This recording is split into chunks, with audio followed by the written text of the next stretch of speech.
What you do is lead brainstorming. You also do this a lot for nonprofit organizations. Almost exclusively. So what I do is about twice a month, I convene a room full of senior business and brand strategists for a 3-hour knockdown, drag-out, pro bono strategy session on behalf of a nonprofit or a government agency. And the goal is to tackle an intractable problem at their core, at the organization's core, not come up with a better way to design the website, but really the kind of problem that they can't talk to their boards about, they can't have an employee meeting about. It's the stuff that really keeps them up at night. The stuff about whether or not they're really obsolete in the form of a nonprofit, or in the case of a government agency, if they're really dedicating themselves to solving the right problem. So your process, 5% better than normal brainstorming, 50%, 100%. What do you do differently in brainstorming? If you can tell us a little about that, I'll tell you. To produce that aha moment. I will tell you it is 100% more interesting to me. Whether or not it is more productive, I am sure of two things. I'm sure it is way more interesting for me and presumably for the other people in the room, because they're presumably not as jaded as I am even. And then secondly, I'm confident that we're tackling challenges that people don't normally get to challenge in the course of their lives or in the course of their professional lives. So the process is way more Second City than it is traditional brainstorming. So we have 3 rules in the session. The first is no politics. So oftentimes there are people in the room who outrank other people in the room, and that's not interesting to us. We say oftentimes at the beginning of the session, congratulations to each and every one of you on your myriad accomplishments, and we don't care. So in this room, everybody goes back to being this wunderkind that they were at the beginning of their careers, presumably, before they got dragged into budget hearings and staff-in meetings and board presentations. So, go back to when you actually got to do things for a living and not just manage other people doing things. So in this room, we're all of the same level. The second is no posturing. So nobody's trying to sell anybody anything in the room. So we greatly discourage people holding the floor for very long and making impassioned speeches. There's no filibustering. We stop filibustering in large part by saying, you're talking too much. And that very tends to stop it. Solution, And then the third is, it's really an idea meritocracy. So what we're after is a single, big, explosive insight around which we can collectively design a solution. And who's choosing that explosively good idea? The room really speaks to it. The room reacts to it. I mean, I am the channeler in the room, so I'm the medium that's picking up on whatever's going on in the room. But the room knows. The room knows when something works. You can tell that people sit up in their seats, that people start speaking more excitedly. It's an interesting thing, and this process is also about getting at a real, true, right answer, and not just what a couple of people think there is a right answer. We had an interesting session in which we spent an hour of our 3 hours going down one line of reasoning, and then one woman, pretty senior HR executive, as it turns out, the only HR person we'd ever had, sat forward and said, I believe this is bullshit. And as soon as she said it, something clicked in. We all saw that it was bullshit, and we changed direction. So to go back to the single big insight, what we're not interested in is quantity. We're not interested in hundreds of Post-it notes around the room. We're looking for a single good idea, and we follow it as far as it goes until somebody beats it. Somebody says something that says, now that you say it, maybe it's this, and we all follow that. So what we're looking for is this one true idea out of it. One thing I've heard about brainstorming, though, is that, the more judgmental the process, the more chance someone's not going to come up with something for fear of being shot down. So the person you mentioned, for example, very free to speak, shoots down the idea. Does it make it more likely that someone won't speak up in the rest of the session for fear of being shot down? Yeah, it's a fair question. There are really two controls in place. And the first is that it's a room of senior people who are all fairly confident in their ideas. I have, over the course of doing this, we have done this with more junior rooms to try it. And the reality is that junior folks often sit on their hands for fear of being wrong. Yeah. Because so this works better with senior people. It really does, because these are people that are much more confident in their opinion. They know when they're right. I mean, you get to a certain point in your career and you just trust your instincts. The other is it's my job, in part, to protect the people in the room. To say, wait, let him finish. And to draw out people that may not be inclined naturally to be as participatory, participate as much.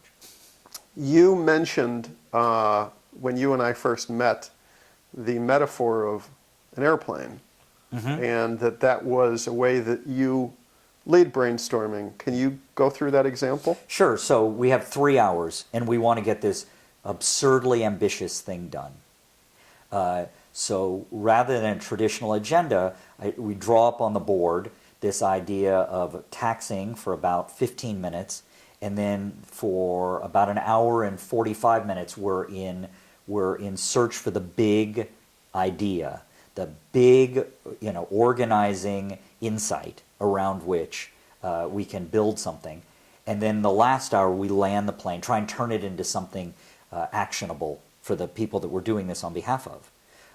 I've done it wrong all sorts of times. We've done it where we spent 3 hours getting there, and then the meeting ends and we send everybody out and everybody's a little unsettled, because it's human nature to want to say, okay, now what? I mean, now that I understand my role in the universe, what the hell am I supposed to do about it? So we've now built into the process, just through trial and error, about an hour of, if this is true, what are the next 10 things that might happen, or who are the kinds of constituencies that we need to engage to make this real?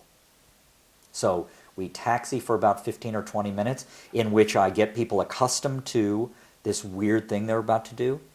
And then we also introduce everybody to everybody else in the room. Nobody knows who's going to be in the session. It's just an oddity of the thing we do. Nobody knows who else is coming. And we do that so that nobody has any preconceptions coming in, and so that no one postures. We've been very fortunate to have senior executives at corporations, at important corporations that people would love to have business from and to do deals with. And our concern is that if everybody knows who's coming, that they're going to polish their resumes, polish their pitches before they come in, and they'll use the session for something other than what it was intended. I think you mentioned to me the example at one point of someone who insisted on knowing who was in the room before they showed up, and your response was? Yeah, I had a CEO contact me the night before to say, it is important to me to know who's going to be in the room, who is it? And my response on behalf of us was, that's a shame and we'll miss you.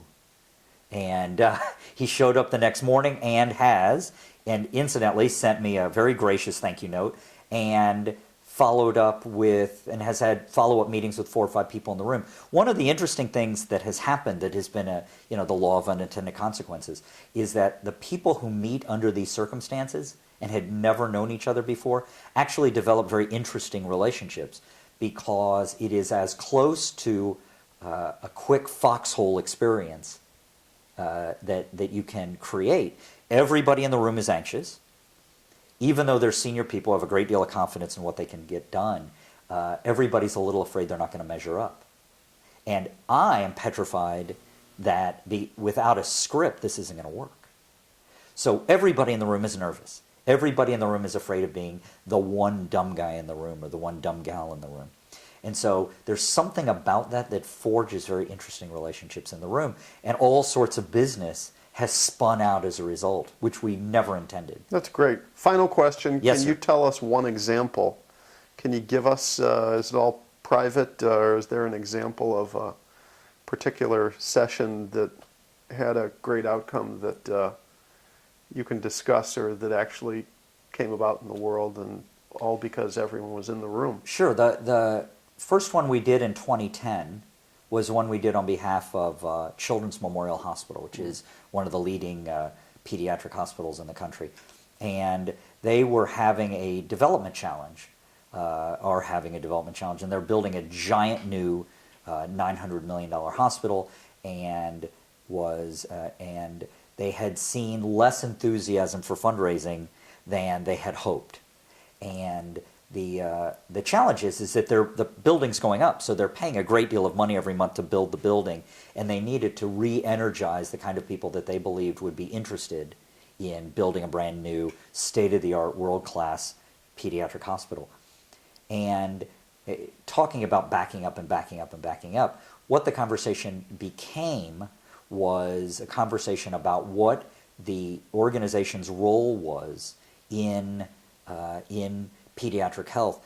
The conversation when organizations are looking to raise money, we see this all the time, they make a strong case for support and they say, we're doing something that's so interesting that you ought to give us money so that we can continue to do it. And one of the great lessons from President Obama's campaign, for example, which was fresh on everybody's mind at the time that we convened, was that he was at what his campaign really did was facilitate everybody else getting involved in something that was greater than themselves. So the Obama for America campaign was not give me money so I can be president. It was, why don't we all come together and do this amazing thing, and I exist simply as a vehicle for you to get involved. So we started playing with the idea of what if Children's Memorial were actually at the center of something even larger than itself, and that what it really did was facilitate. And what has spun out of it is an understanding that what Children's Memorial really is at the center of a very ambitious, bold movement to make Chicago the healthiest city in the country for children. And that what Children's Memorial is a facilitator of this, and is not the recipient of aid, but is sort of, the front dog on the sled of the Iditarod. And that the focal point. Yeah, and that what's happening is that very large corporations are falling in line behind Children's Memorial in a shared effort to make Chicago the healthiest city in the country for children. And so the big lesson that came out of that Insight Lab was get yourself out of the center of the conversation and play with a different role, which is, what if the conversation were about something larger than yourself and you were but a facilitator?